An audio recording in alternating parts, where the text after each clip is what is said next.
The goldfish, in a quiet village nestled between rolling hills and whispering forests. There lived an old man named Elias. His cottage sat at the edge of a calm, glassy lake, where mist clung to the surface each morning like a veil.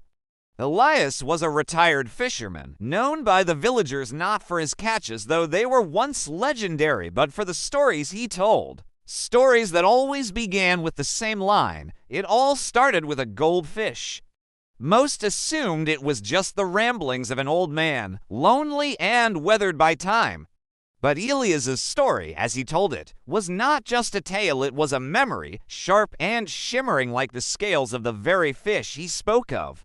Part 1. The catch. Many years ago, when Elias was still strong and spry, he would rise with the sun, rowing out into the lake with nothing but a rod, a net, and a lunch packed by his late wife, Mara. One day, the lake was unusually still. Not a ripple stirred, even the birds were silent.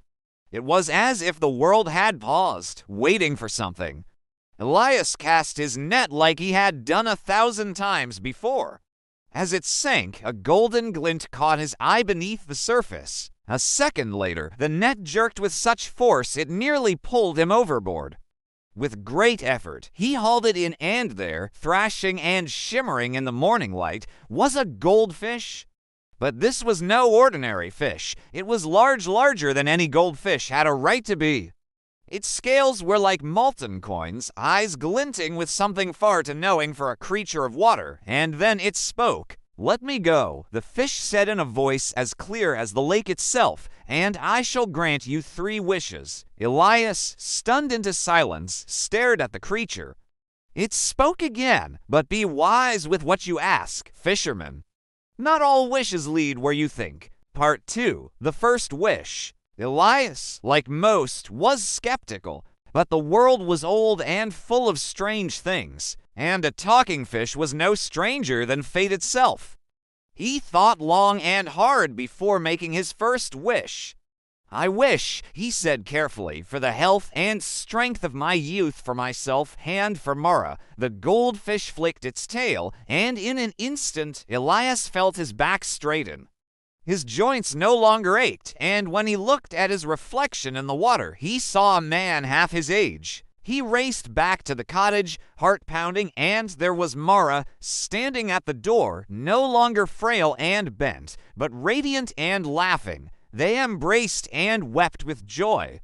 For many months, they lived as they had in their younger days, dancing, laughing, and tending the cottage as if time had turned back. But time is a jealous thing. It does not like to be cheated. They turned back to being old and frail. Part 3. The second wish. As seasons passed, Elias began to notice the lake changing. The fish grew scarce. The water, once crystal clear, became murky. It was as if the goldfish's magic had unbalanced something deep below the surface. Fearing they had disrupted the natural order, Mara suggested they return the magic to undo the wish. But the goldfish had warned, "A wish made cannot be unmade." Then Mara fell ill. Not with age, but something deeper, more mysterious. No healer could cure it. Elias, in desperation, returned to the lake and summoned the goldfish again. "I wish," he cried, "to heal Mara forever." The goldfish appeared once more, its glow dimmer than before. "It is done," it said, and vanished beneath the waves. Mara's illness disappeared, and she smiled again, but she never changed, never aged. Time flowed around her like wind around a stone. While Elias aged, slowly, she remained the same. And that, too, took its toll. Part 4. The third wish. Years passed. Elias, once again old, watched as Mara remained untouched by time. Her eyes were sadder now. She no longer danced. He knew that her immortality was a cage, and he had built it. On a bitter winter's night, Elias went to the lake one last time. The water was black and still. He did not call the goldfish. It was already waiting for him. "You have one wish left," it said. "But know this, every wish has a price." Elias nodded. "I wish," he said, voice trembling. That Mara and I may live one final life together free of magic, free of sorrow, growing old the way we were meant to. The goldfish paused. Its golden glow pulsed gently, as if considering. Then it said, "So be it." There was a flash of light and silence. Part 5. The cottage by the lake in the village. There lives an old couple in a weathered cottage by the lake. They tend a small garden, feed birds, and sometimes take a boat out onto the water. The villagers don't know much about them. They only say that the man tells strange stories to the children about a talking goldfish, 3 wishes, and the cost of getting what you think you want.